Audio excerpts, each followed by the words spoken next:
Welcome to Haunt Weekly.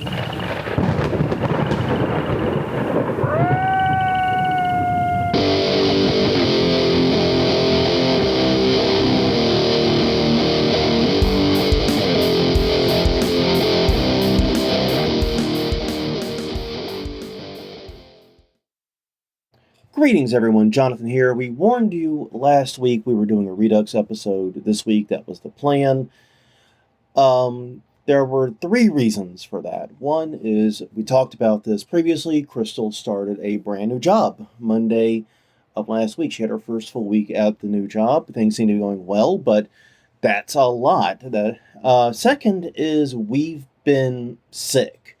I came down with it first, whatever it is. It doesn't appear to be COVID, but it was a nasty cold, leveled me for a few days, and then leveled Crystal, so we're not feeling well. And the third and probably most important reason, I'm sure the one everyone can relate to, is that we are behind on haunt work and working our asses off when we feel like we are able to get caught back up. It's been frustrating. We have not been able to put in the time and the hours that we want. The temperatures have finally come down, but we have been really struggling against this illness to try and just get work done. Things are progressing. I don't think we're in a desperate situation per se, but I'm also not happy with where the progress is, and I know Crystal isn't fully happy either. But anyways, it will be done. We're going to be ready to open. I'm sure everything will be fine. It's just a matter of what optional projects do and do not make the cut this year. But then comes the question, why this episode? Because we've already done this as a Redux episode way back in 309. This was originally aired in episode 87, so that's going way, way back. There's several reasons for that. The first reason is, honestly, this is probably my favorite episode of Haunt Weekly we've done. It is certainly the one I have the fondest memories of, and the one that I'm really, really proud of. I love putting this one out there and talking about this episode. And the second reason is that, as we discussed not that long ago, Jim Warfield, the owner-operator of Ravensgren, got some unpleasant health news. Won't go into details about it, but yeah, he got some unpleasant health news.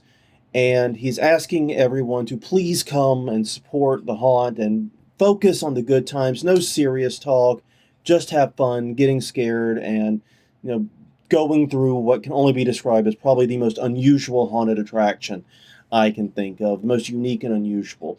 Also worth noting that Haunted House Chicago is hosting a special event for Ravensgren and Jim Warfield.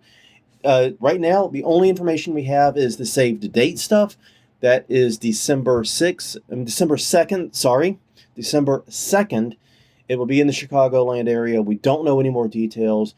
But yeah, Haunted House Chicago, Lost Souls with Japes. They're all putting this on. So definitely stay tuned for that. I'll drop a link to the save the date announcement in the show notes of this. Please do support Jim Warfield.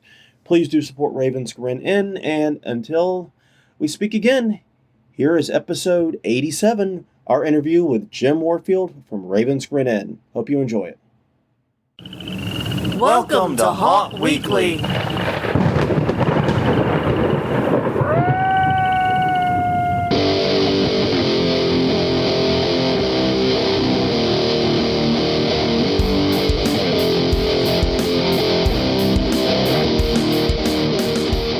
Hello everyone, I'm Jonathan. I'm Crystal. And this is Haunt Weekly, a weekly podcast for the haunted attraction, haunted entertainment industry.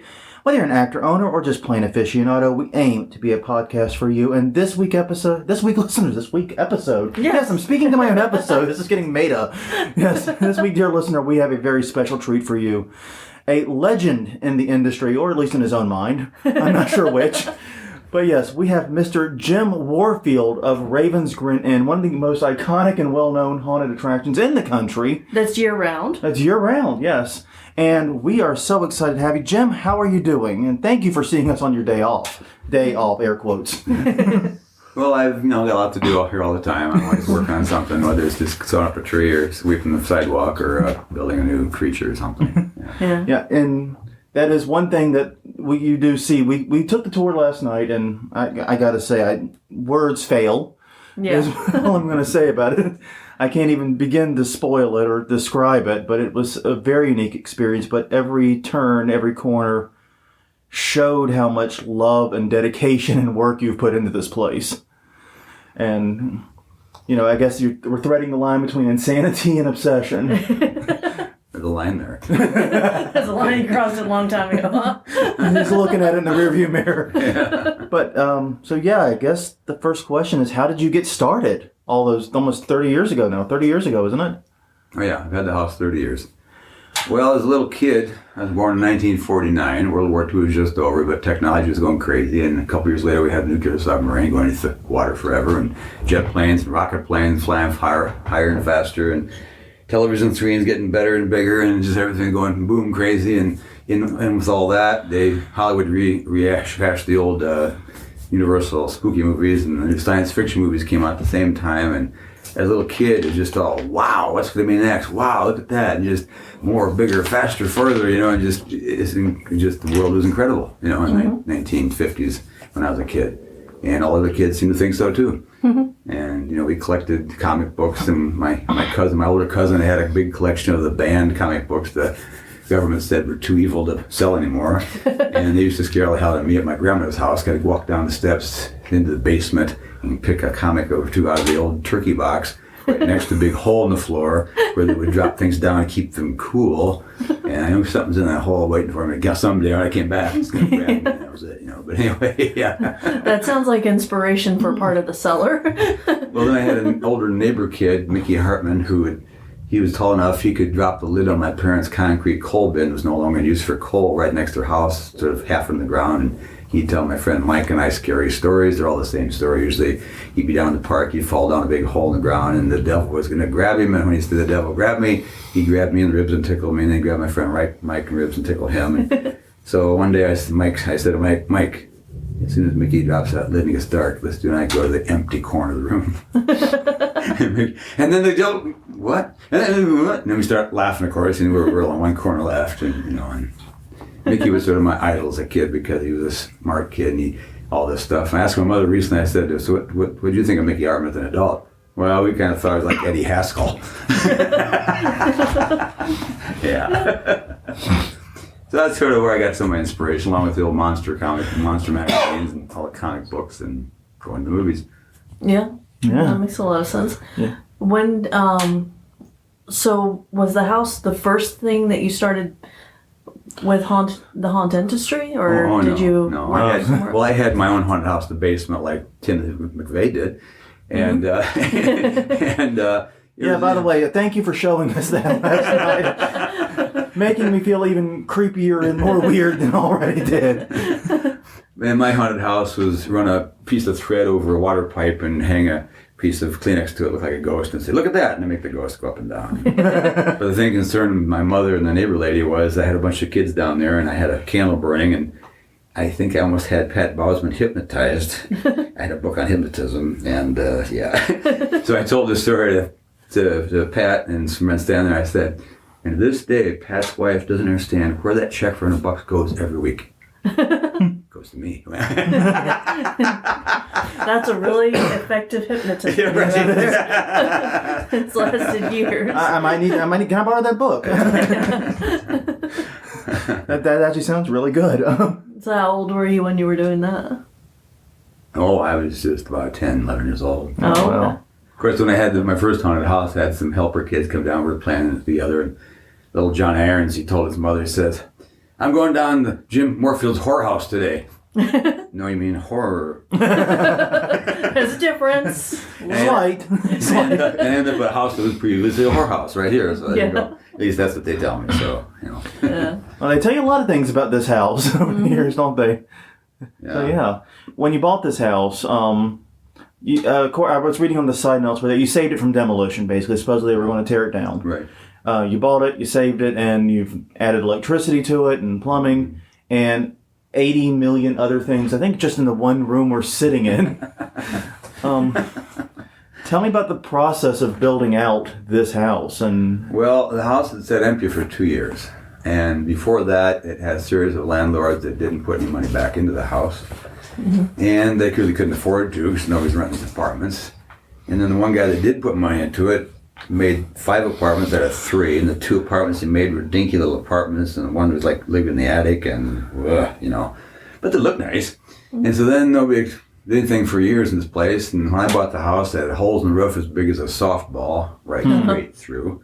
Some beams in the basement were rotted off and sagging and bagging. And electrical was total junk, as was the plumbing was total junk. When I say junk, I mean the sewer pipe went out the north side of the house 1/2 inch under the ground. North side of the house, north gets the sun. And then it went west. And by the time we got the parking lot, it was 95 feet away and it only had a very slight drop to it. So sometimes the plumbing would just freeze up for a couple of days, and and the water pipe itself was all crap, and just everything was junk. And the wiring in the house actually got condemned, had to move out. And some of the worst wiring in the house was actually some of the newest wiring that some guy had done. They wired up 220 baseboard heaters with 50 amp breakers, which means the breaker would never kick until the house was ashes. Did your dad perchance work on this? Just out of curiosity, judging from the wiring in the garage. Yeah, maybe. Your garage, I know the garage. Yeah, my garage. Yeah, my garage. And wiring. And just curious. Not that I know of. Did he I ever don't come think to he's Mount ever Carroll? been here. Okay, worth asking. That sounds like something he might have done at one point. But yeah. Well, then I was in the Mount Carroll JCs, and we did the JC haunted house, and that was a learning experience. Learned to work around other people with their own ideas after they tear my ideas apart. And Well, that's no fun. That's no fun. But I always got to be the cleanup guy. I always had to truck away everything when it was all done. That was fun. Yeah, and so it goes, you know. But, Well, you kept a few things from it. The JC era. oh yeah, the fact that this was the JC haunted house at one time. Yeah. Just Yeah. the wine cellar in the basement. That's all. There were people living upstairs at that time. So people living upstairs would see lines for the haunt down in the basement. But they did scare some people, I think, down there because nobody knew the wine cellar was there. Yeah. Yeah, apparently they didn't know it was there for quite some time. So after you dropped them in there. Oh yeah, that's fun. But yeah. So yeah, it's I'm even sitting in the room or sitting in the parlor recording this, and I'm looking at everything that's been accumulated, and I just keep finding new things. It's like watching a movie for the 100th time, and you know, Yeah. so it's absolutely incredible. Even my wife, Jessica, she's been here 15 years. And she'll say, "Oh, you did something new." No, I was there 20 years ago. Did so much stuff. And I've made almost all this stuff. Yeah. With the one exception, Jeremy Bohr, professional mask maker, used to live across the alley from me, and he made most of the masks we see in the house. Well, how did you go about getting the skills to build all these things? Because there's such a wide variety of stuff. It's everything from mechanical to pneumatic to...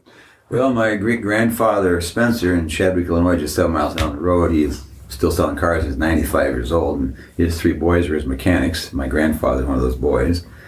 And then my grandfather, Ely, came from Ely, England, I guess, and that's where everybody's a gunsmith. And the Warfields came from England, and they were always in the tinner business and a little bit of plumbing and old furnaces and stuff, you know. And then my Uncle Gib, he was in Ford mechanic all his life, and my Uncle Ted, recently deceased, he worked for Bullitt Corporation in the computer graphics part, and they designed all sorts of big machine tools there. So I guess it's kind of natural in that respect. It's kind of inherited it. Yeah, because, I mean, you've built everything that I've seen from, like, mechanical monsters to large, complicated props out of a variety of materials to teeny tiny little detail pieces. I don't know how you had the precision to make, or the patience for that matter. Yeah, I actually stayed behind a little bit and studied how you made the head move forward down in the basement, because people in haunted houses, it's a dog-looking thing. Oh.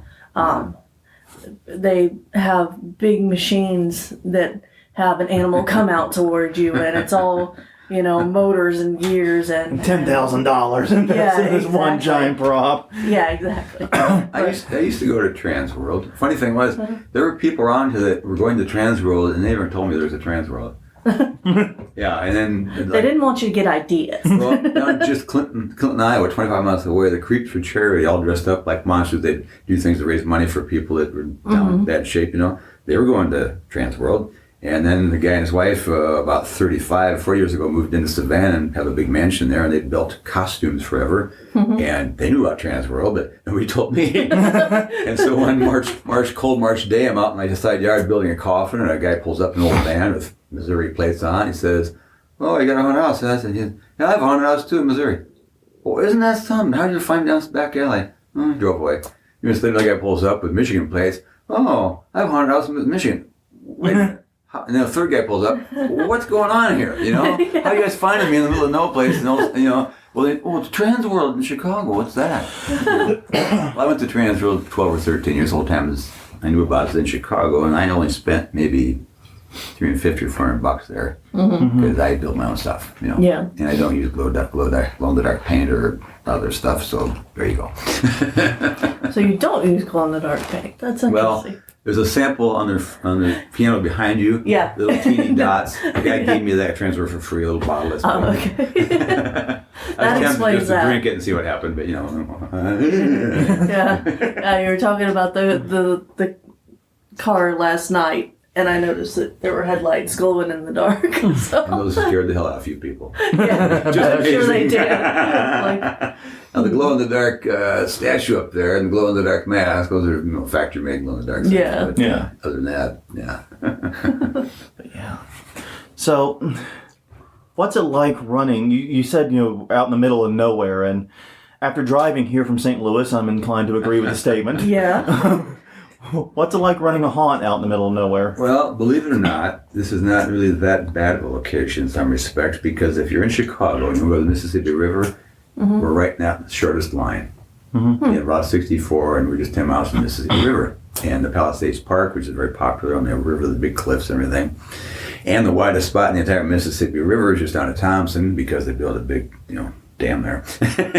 And it's always been a place where people like to go camping, Right. And we've got a lot of woods here, and this very pretty part of the land with all the hills and valleys we have, because the glacier missed us millions of years ago and went on past and down the state of Illinois with all that boring flat land. Right. And there's a lot of caves. There's some caves around here, and like I say, rock formations and cliffs and things. And so it's pretty, kind of private with all the little valleys. People can just build a house in the valley and never see them again. Yeah. Well, now I know where to go into hiding. Yes. Screw Key West, I'm coming here to hide out. Well, there's a retired writer who's just north of town, a hidden place. You can't really find it. He came to the town with his 1964 red XK Jaguar one time, a couple of years ago. I looked at him and said, "Thank you for making my day by driving that car to town, sir." You're welcome. Yeah. Yeah. Yeah. So when have you always been year-round, or did you make yeah. that move? Oh, yeah. Always. You'd always be around. Yeah. Have to eat you around. Well, yeah, that's Unfortunately, true. have to eat you around, yeah. Yeah. Really? I thought haunters just didn't eat for 10 and a half months out of the year. I've been doing it. Oh, okay. Yeah. Well, running the house in October is totally different than the rest of the year, Yeah. of course. And in this first room in October, I'm really pushing to give them 15 minutes of this room. Yeah. The rest of the year, as long as they're enjoying the stories, I can talk in this room for an hour and a half. Which we can personally attest to. Yeah. True story. When I go through haunts, I usually set a timer to measure roughly how long it is, just so I can talk about it and think about it in that context. Yeah, you broke my timer. My haunt timer didn't go that Even in high. October, it takes an hour and a half. Yeah. And that's with a dozen helpers in the house, pushing people through the house a little bit and leading them through the house a little bit. Right. But of course, they don't do all the routines I do, and they don't tell any stories hardly except their own they make up, and that's always entertaining too. Yeah. And I just tell them, just have a fun time, entertain people, be sociable, and don't try to terrorize anybody, little kid or something, But I also tell people, like most probably haunted houses, don't bring a little bitty kid here after 9:30 at night. Oh, yeah. Because that's when the people show up that want a little kid in the room screaming and hollering. Usually that's going to happen. But I basically just try to treat everybody like a decent human being and hope they treat me the same way and enjoy what I provide for them. And it seems to work because I do have a lot of fans out there I've discovered over the years from all over every place. Just nuts. I mean, that's how we ended up making the decision to make this pilgrimage, as I'm now referring to it. It's because our friend Kyle, who's another haunter, he is a tour guide in New Orleans, so he gets to go on walkabout every summer when the tourist season's dead in the city. Yeah. And he toured and he came through here and he went to Ravensgren. And when he got back, it was the only thing he would talk about. Without talking about And he would talk about it without talking about it. It was absolutely bananas. He's like, you've got to go to Ravensgren. Why? I can't say. You just got to go. Why? I can't say. And it's like this for like hours talking to him. And he would not, and I now realize now why. He couldn't. I'm at a loss trying to describe anything myself. Early on, before I got financing to get this house, I was desperate to get financing. I talked to a retiring carpenter who had several almost adult boys, and I'm really glad that partnership didn't happen because these are all my ideas and my sweat. Right. And my risk, and there you go. And I like it that way. Yeah. And some people come here to get their ideas. But you know what? They're going to be using them so far away from here, it doesn't make a difference. Yeah. And if that's fine, that's fine, So honestly, that's just it. Everything to me is so unique in this haunt. It's hard to take your ideas and apply it elsewhere for me. Yeah. Well, I know that. Yeah, I know that. But some still do. As someone who is really good at hiding doorways and things in my haunt, I'm really impressed with the way that you camouflage the passages. Well, it's interesting how real stone looks normal next to real stone, isn't it? Yes, it is. Real brick next to real brick looks normal. Yes. Yes, it is. You need some heavy hinges and good bearings, though, Yeah. I'm thinking that's not just a Home Depot trip. Yeah.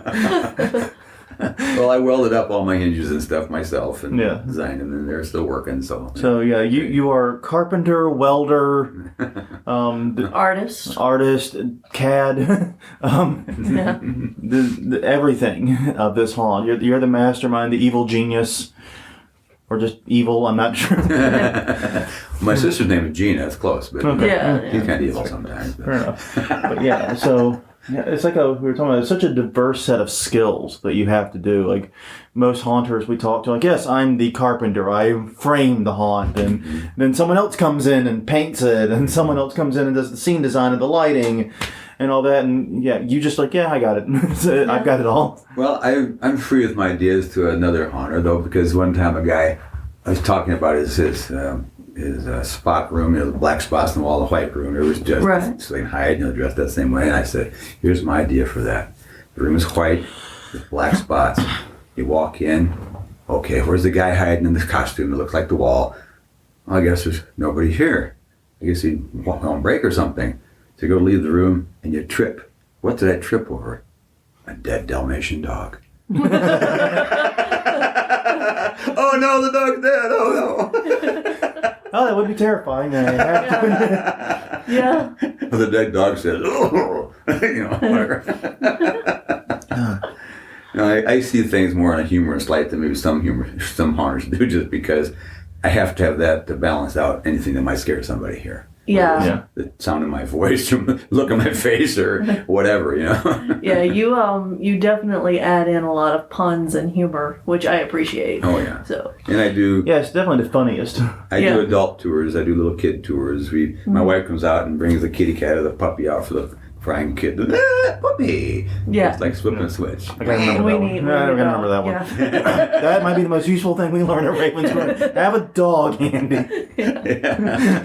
That might be the most applicable thing for us. Well, I depend on people remembering this place and telling their friends and coming back someday. Yeah. And just a couple weeks ago, people were all coming here from 20 years ago, bringing their whole families with them. So. Yeah. Well, years ago, I know Joe Jensen from Chicago and Leonard Pickle are having this conversation. Oh my God, the birth rate's down for all the 12-year-old kids this year. They're now turning 12 and they're 13. Where are the business going to come from?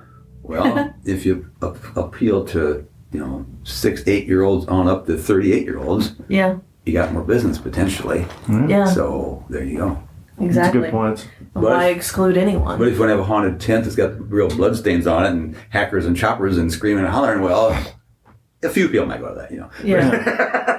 Yeah. Maybe not the second time, Oh, yeah. And one thing that I really enjoyed was the scare doesn't come from the gore, as you are saying. No. It doesn't. In fact, I'm trying to think, there wasn't any at all. No. But that's not where it comes from. It's not the point. Well, for years, the first, 10 years I had this house, at the exit, when people be leaving, I'd say to them, what's the neatest, scariest, most impressive thing you ever seen in another haunted house? And unfortunately at that time, the answer was a blank look most of the time. You either forgot it, didn't remember it, or something. Yeah. I thought, oh, that's pretty glum. Yeah. But then I heard a few stories that were impressive, like how do we get out of this hallway? Walk through that fire. Walk through the fire, it wasn't a real fire, but it looked like real fire. Yeah. Or a guy says, oh, you're accidentally coming to the break room. Sit down, watch TV, it's a good slasher movie. Okay, and all of a sudden the slasher guy comes out of the screen of the television set and attacks the guy sitting there. Yeah. How'd they do that? I said, I don't know. Yeah. Yeah, that'd work.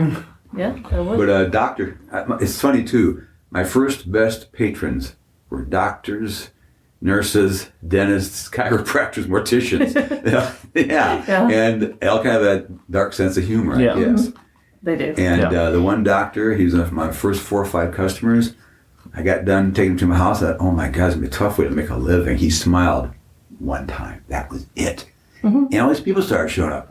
How'd you find out about my house? Dr. Vinci. Who's Dr. Vinci? And the guy shows up driving a sports car with his daughter in the car with him. He had a big smile on his face. I didn't recognize him. That was Dr. Vinci. The guy smiled once, went to my house. But then he told me he went to a haunted house in New Mexico, one of the first ones that looked like a big castle, actually. The building had the guy walk around the parapet with a hump on his back. And it had live animals and snakes and bats and cages. Right. And then they took his little daughter and sat in an electric chair and said, we're going to electrocute you now. And we're like, oh, no. And they flipped the switch, and everybody else in the room got a shock, but she didn't.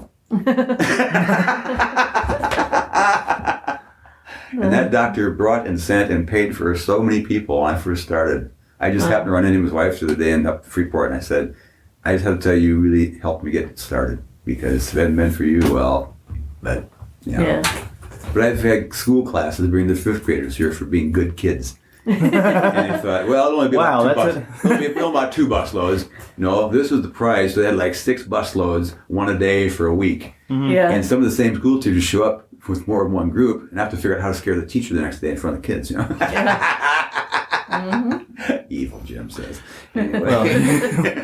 Well, you've definitely got the house to do that. You have multiple opportunities in every corner. Oh, yeah. Yeah. And that's one thing that I think it really is, because no 2 tours are the same. Oh, no. Not even remotely. No. Well, I interact with the customers. The customers say I'm goofy, some goofy thing, and I'll go off on that. Yeah. Or they'll remind me of something else some other customer did or something, and it's all fun, you know what I mean? Yeah. Silly shit, basically. Like me screaming shit pickle bouncing down there. Yeah.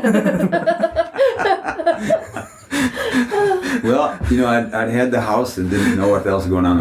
If anybody else even had a haunted house. I knew Disney had a haunted house, but I think else had them. Yeah. And a young farmer north of town, who's still a businessman, he has 10,000 acres. He got this little book in the mail on new businesses. He said, here, you want to have this? Look at page such and such. And I've got it upstairs in the first room you go to. There's a picture of a guy named Leonard Pickle from Texas, one of his architects. So I wrote him a letter and mailed it to him. He never got it. Yeah. Not quite at the address. Hour here too late. The phone rang Wednesday. Hello, this is Leonard Pickle. I said, honest architect? Big silence. How does this guy know me, Yeah. Just a fluke. And he says, how do you get to Mount Carroll, blah, blah, blah. And okay, so I told him. Then on the phone he says, do you have chainsaws? My wife hates chainsaws. She went to the house, she smells it. Here's a chainsaw. No chainsaws here. Okay. Go house through house lanes like this, just looking at this, looking at that. Not really having a fun time, just looking at everything, So we get to my time travel tunnel, which is still there. We use it for most little kids. A series of grocery store rollers through the tunnel this big. A medium-sized adult can fit through. That's about it. You get a little cart and push it by your feet and pull the second back on a rope. So Jeannie gets on the cart first. Leonard's standing there. And I said to Jeannie, don't worry. This will take you past the chainsaw so fast you won't even notice them. And I pushed her up the tunnel. And this big smile on Leonard's face. Oh my God, Well, there were no chainsaws, but anyway. Oh, that's beautiful. And then Joe Jens from Chicago Broad Group here one time, and he's the guy that said, you're a performance artist. A what? I can sing. That fits in to the Part of it. It's part part. of it. Yeah. Oh, yeah. So have you had a chance to go to any other haunted houses? Not really. No. No. I didn't think so with being here all the time. My ex-wife, she wanted to take 1 day a week off, like Monday. So we'd be closed on Monday. We'd come home, there's 20 people saying, where the hell you been for the last hour and a half? We're in for you. Okay, we can't take Mondays off. Let's take Wednesdays off. come back. Where the hell you been? Phone's ringing. You know. Whereas that's an admission like $2 or $3 head too. Yeah. And I'd have the same teenagers come here 3 times in a month. Yeah. And they'd be from Wisconsin, Illinois, and Iowa. You know, just Yeah. yeah. It was fun. A lot of fun that way. Okay. So, we talked a little bit earlier about the differences between October and off season. We're here in the middle of July, late July. Mm-hmm. What are some of the differences we could expect if we came back in October? Well, in the season, you know, if somebody shows up here with their family, got little kids in it, we try to put them with a group they're going to be similar to. Yeah. Of course. If the drunks show up screaming and hollering, no, you can't come in, go away. Yeah. And if a bunch of college kids come in, well, we try to give them a little different show, a little more risque maybe, you know. And they respond to that well usually. Yeah. And but I'm always trying to feel it out to see who I'm talking to because you never really know for sure. Right. And I don't want to offend anybody. Yeah. I don't want to be that person, you know. And it's kind of tricky to do that and not offend someone. Sometimes to be more humorous than I think I should be, or more topical. Because you know, I used to tell some joke I made up about O.J. Simpson when he was in trial. I can't remember what it was now. Yeah. And yet somebody coming here probably remembers it, but I don't, you know. My first advertising, I wrote a long poem about the house. I had it printed out and I'd read to people in the first room. And Yeah. something else to do. And I'd give them a copy of it. And years later, they told me down Clinton, I was at this one bar, they have pool tables there, and they put it on the wall. And they're playing pool, the young 25-year-old guys. You remember that poem? Yeah. Well, recite it for me, verbatim, don't read it. And they have contests to remember my long poem. I mean, that's different advertising, huh? Yeah. You know? Yeah, it is. That is. And then we had bumper stickers for a couple of years, and they became dorm door stickers. More valuable than a car bumper sticker. Yeah. What's that place? Where is that? Oh, really? Oh, yeah. But the teenager puts in an old junk car they have back then, and 2 weeks later the car's in the junkyard forever, and bumper stickers, moot point, you know. Yeah. And I gave away little big pens and I said Ravensgren on them, and gave away 1,000 pens in one week. And then they came back and wanted more pens. Well, wait a minute. So I saved a few back for a special occasion, like a birthday party group comes to the house, Yeah. and gave little kids pens. And this one kid, thanks for the pen. He takes it, looks right at me, and bends it back and forth and breaks it in half. Can I have another one? No, you can't. No. Yeah. But I can do creative things with the 2 halves you just created. One for each nostril. And a hammer, you know.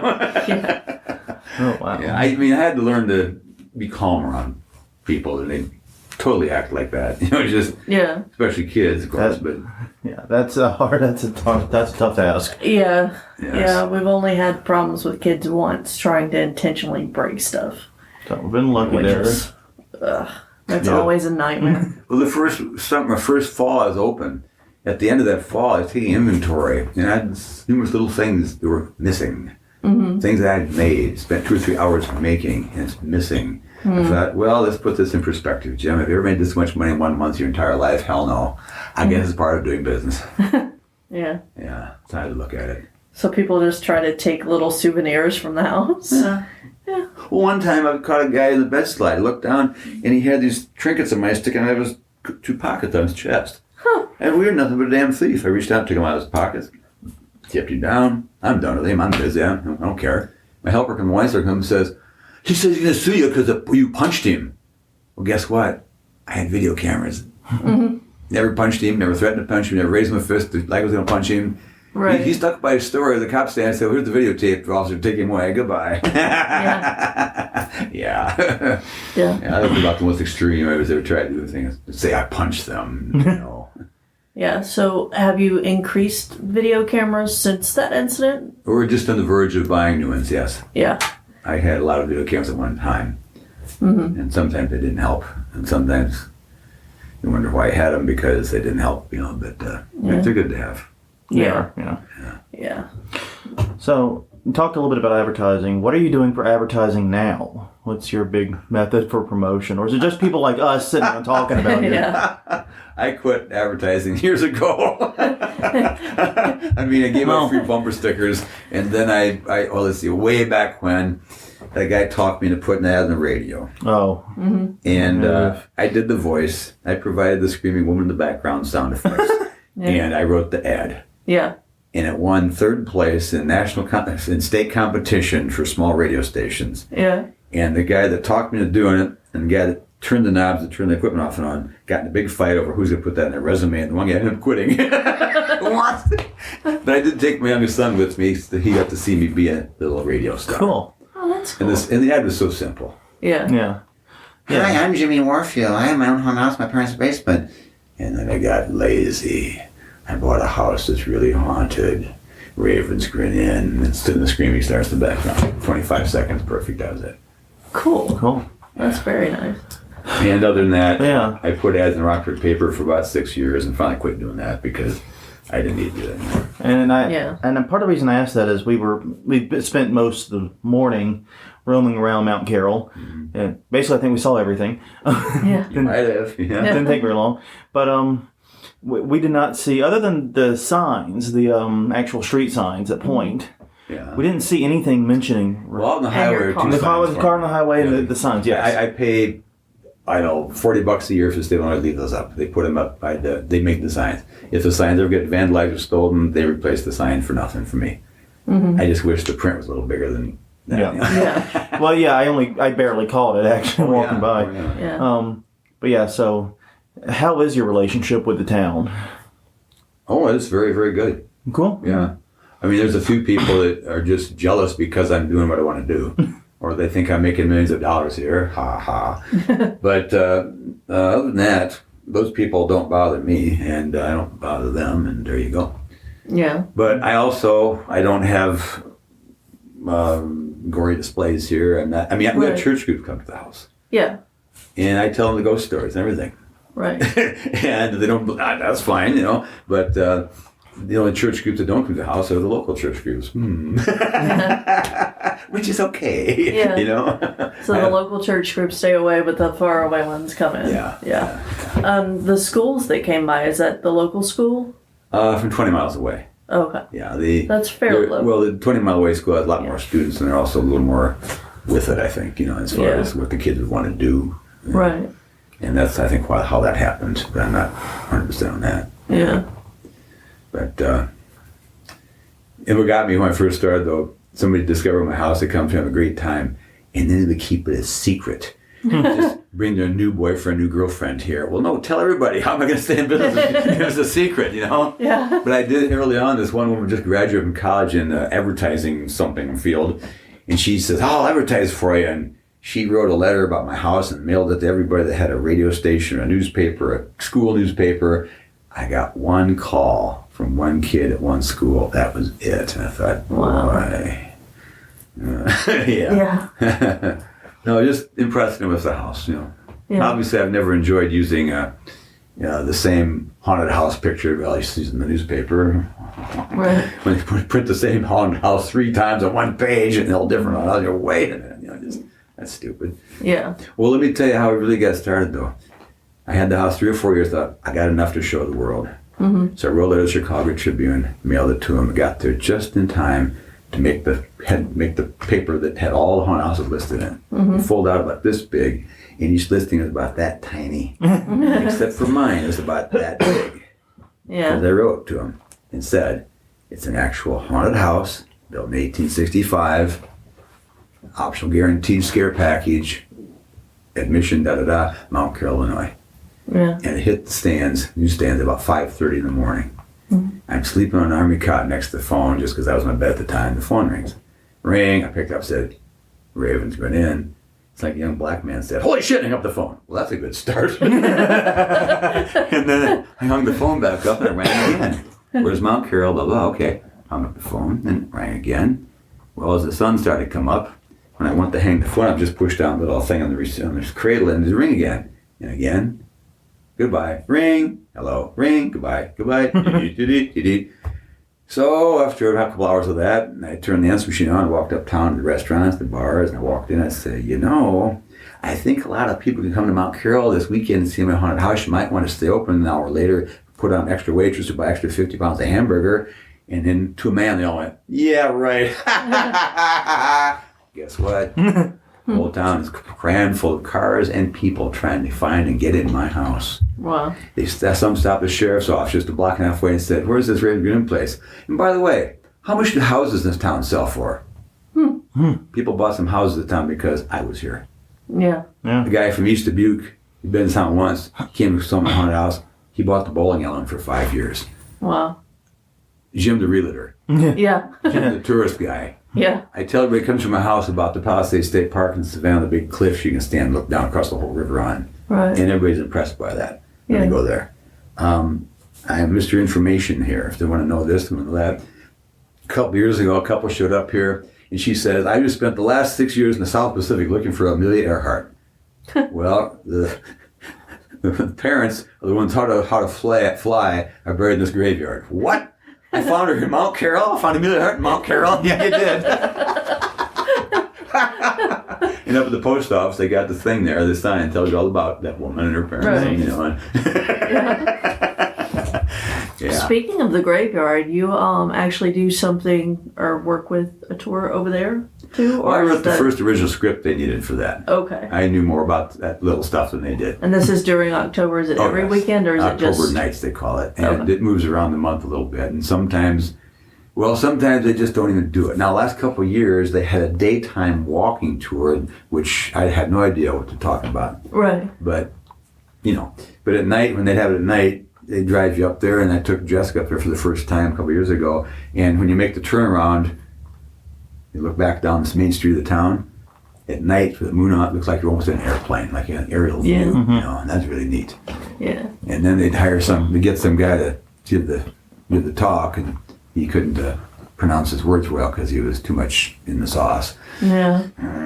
Anyway, yeah. But yeah, it's the historical tour where you're talking about where they have people dressed up like the famous people in the cemetery giving information, pretending to be them. Right. And Right. that's a very cool way to bring history to, I guess, I was about to say history alive, but that's not really appropriate. Well, there was a woman in town that wrote a paper the first time to do that, and she said, I don't think that's proper because, it's a graveyard. You shouldn't be... And then I thought about it. I'm going to go talk to that woman. I went to talk to her, and she said, that's okay, I already changed my mind. Yeah. Because I remember she and her husband were down in New Orleans Cemetery, taking the tour with the tour guide. He's making jokes about it. And that's where they buried the mother-in-law, a little bitty stone. So she could see both sides of it. Yeah. I thought she could, but, Yeah. You never know. But she's also the woman who, her husband had died, her kids all moved away. She had a granddaughter in town. The granddaughter came and said, happy birthday, Grandma. Oh, thanks for coming for my birthday. Spent a great day together. And that night, the granddaughter's leaving the house. She says, well, I'll see you tomorrow, Grandma. She says, no, because I'll be dead tomorrow. And she was. And it wasn't self-inflicted. Yeah. This town does seem to have more than its... And I come from New Orleans. Town seems to have more than its fair share of spookiness. I mean, I'm sitting here wondering when I go back and listen to the audio the recorder's picking up. You should have interviewed me, young man. You couldn't hear my voice in your machine. I was right behind you the whole time. I was going to take your underwear and snap it for you. Just checking. But yeah, Mount Carroll definitely seems to have more than its share of haunted happenings and things. Yeah. Well, my parents, grew up here and lived here all their lives, as did their parents, as did their parents, as did their parents. Yeah. And, there's a lot of goofy history here, too. Funny stuff and goofy stuff people did and said. And, yeah. And there's some real characters in town that everybody kind of knew how they were, I'm not saying they're insane. They're just kind of different, Yeah. And I don't know, I try to enjoy my life and every day I have because, we don't get many days really if you're thinking about it in those terms. I like to get something done every day and something I can say, well, that's what I did yesterday. Well, I'm looking around. I see that you got something done every day. Yeah. I would say so. Well, I've had some personally odd experience in my life that I don't talk about hardly ever to anybody because most people just look at you and go, oh, really? No. Yeah. No, I wasn't on drugs, never done drugs, never drank, never smoked. I have had a dozen concussions in football and diving board, but other than that, But none from haunting. Interesting. no. That's where like 90% of my concussions come from. Oh, really? Falling boards, kids getting scared and running the wrong way. Oh, yeah. I've heard those You've been stories. tackled a bit. Yeah, I've been speared a few times. Like people just run right through me. Some of those kids are not I mean, we're talking kids, we're talking like teenagers a lot of these times, and some of them are not so little. Yeah. Yeah. Well, some are pretty damn strong for their size too. Especially when they're scared. Yeah. Oh yeah. I mean, I enjoy people's fearful reaction. At the same time, I try to, at the time, kind of try to make light of it so they're not too embarrassed from their friends to ever come back again. Yeah. You know? Like I told you, many more females that come to this house than males. Yeah. Because if a boy screams, he's a girl. If a girl screams, she's a girl. You know. So, Yeah. And, there are parts of the tour where there's no clear way out. Like, and I remember like a few rooms in, I had absolutely no idea where we were. Yeah. I was totally lost. I know you do hide and seek, and we'll talk about that in a minute. Yeah. But I felt I couldn't find myself. I don't know how hide and seek would work. That's what I'm pointing out at. Yeah, I have no idea where I was in relation to the outside of the house. Well, your tour last night was longer than the average tour because you might never be able to come back here again, so you might as well get it now while I'm still alive, you know. But anyway, but at the same time, I don't do everything for every tour. Yeah, Right. obviously. And so they come back, and I just pick and choose. I don't know if I've done this before, not for them, but I do it. And by their reactions, I can tell, oh, I didn't see that before. Oh, okay. You know, I mean, I have a thing in the kitchen that I have to do a little tinkering on, not the one I showed you, because that actually worked. Yeah. But this little thing I have to do a tinkering on. I used to scare the hell out of people. It hasn't worked for about a year now. Yeah. It's just minor in adjustment. You know, that's all it is. Yeah. But, yeah. And I like to have options as far as where you go to the house and how it happens. Yeah. Yeah. And the yard. Yeah. Yeah, and like I said, it's just everything in this house drips of how much work and love you put into it. It's absolutely, like I said, Thank you. I'm so blown away by your effort Yeah. and by how much you've done. And as someone that builds these types of things from time to time, I know how much time it must have taken, and I'm thoroughly blown away. Well, I lose all sense of time when doing that. Yeah, you said you Yeah, used to keep yeah. track of your time. It's one of the things you said. Yeah. Well, one thing that helped me out, the first couple years I had the house, they had a Thursday night junk auction in Savannah, just 10 miles away. I go down with a pickup truck. I'm only going to spend $15 tonight. I ended up spending $25, and I got that piece of furniture, this piece of furniture, and antique dealers can't believe it, but they are standing right there when I bid $250 for something. It should have been $50 or something, you know what I mean? And there you go. Yeah. Yeah, that would have been great finds. Yeah. Well, I would have liked those. Well, the problem is they used to sit right there. I'd open the door and 3 people run in, they all sit in the same chair at the same time and crash. Splinter City. I like to duplicate those in steel. Yeah. Now try and break it. You know? Yeah. Well, like the piece of steel in the backyard that does the one big special effect. Yeah. It's a 16-foot long piece of steel. It's only about 5 inches high, about less than half inch wide. It's got holes in it that I didn't put there. I can't drill a hole in that piece of steel. Yeah. Because it's the front scraper edge off a bulldozer blade. Yeah, I was given that. Just giving it. Here you go. Can you use it? Maybe. You know. Yeah. So it helps to have the reputation of the guy who could do this. Well, my backyard Use it. maze. So all those doors, those steel doors. Yeah. There are 2 dumpsters in Savannah off the low-income housing place. Yeah. 2 dumpsters. So I rented a big pickup truck and a trailer and brought them right home for nothing. Wow. Yeah. I think most times like to have about 47 steel doors, wouldn't they? Yes, they would. Yes, they would. Yeah, I can attest to that. Right place, the right time. I don't know what it is. You know? Of course, when I stopped working for my dad completely and started doing this full time, I had more opportunities come that way. Right. Because I'd be here all the time working. Somebody would walk up, I'd talk to them, promote the place, so they'd have something I could use or want to give me, or you know what I mean. But I did have no fence at the time, just the parking lot, and it went downhill, and there's my yard. I walk out in the morning, here's 3 old microwaves. Okay, well, I got little micro switches in them I can take. Other than that, you know. Yeah. Sometimes you got stuff you didn't want. You know? Yeah. Well, yeah. Well, one that time happens. some guys had a dental supply place, had a whole warehouse full of old dental chairs. And they gave me one, I think. No, not the dentist gave me one. And here you push the button, you can't hear a sound. It raises straight up in the air 18 inches. But it Wow. weighs 3 tons. I found out late, it's an open oil reservoir. There's no lid on the oil thing. You tip it, you got oil over the floor. What the hell? You know, where'd that come from? Wow. Yeah, not so good. Yeah. But I always want to go straight up in the air without making a sound. You couldn't do Yeah. anything. Yeah, quality material is. Yeah. Well, yeah. How about dental warehouse? Remember the dental lights we picked up? Yeah, those were The prison dental lights. yeah. My dad works in a prison, and they were getting rid of At some. least he tells you he works at prison. Never comes Yeah. home, but Exactly, but he brought us some of the big dental lights, With the big like weird doctors, hinges and all. and it's like move like this, and just looking at that light would scare me. yeah, they're very bright. The only problem is I think those lights, they don't make the bulbs anymore. So once those bulbs go out, we're screwed. Yeah, Well, they have a big light for the prisoners, so if the prisoner starts to act up and just take the big light and go wham into the face, Exactly. he's out. pretty much. Yeah. Well, that's what they use instead of Novocaine. Okay. If that works, use the Chevy 2 O'Kane, maybe the Impala O'Kane, yeah. Yeah. No more Novocaine. So, what are some of your future plans for this place? Try to stay alive. Yeah, that's my big That's a future good plan. That's a good I plan. was in danger of losing that the other day, but no, I pulled through. So, I couldn't swallow and couldn't eat and couldn't drink any water. Well, it just went away. Yeah. This seems like a place under constant evolution. Yeah. Do you want to talk a little bit about the hide and seek since we mentioned it yes. earlier? And Okay. when did that get started? How recently? And what was the that? heck is it? Yeah. Well, it is whatever the customers really want it to be. Sometimes they sit in this room and I tell them, don't go out this door, you'll be in dog poop land. And don't do this and don't do that. And don't walk in the attic where there's no floor.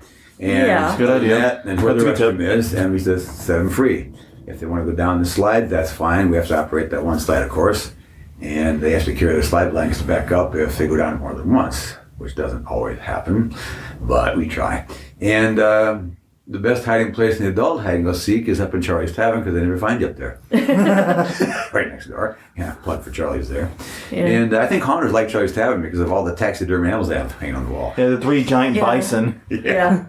And anyway, but the hide and seek can be for little kids and a couple of adults, and it can be whatever.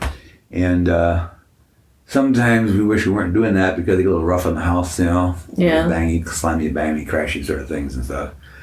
But mostly it works out okay.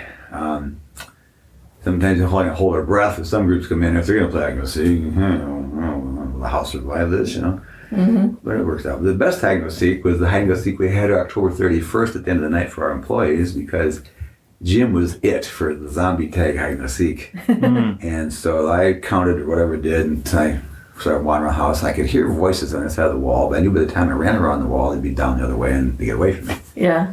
So I finally thought, I'm just going to run down this concrete underground tunnel and scream as loud as I can like a total maniac. It'll flush somebody out. It did.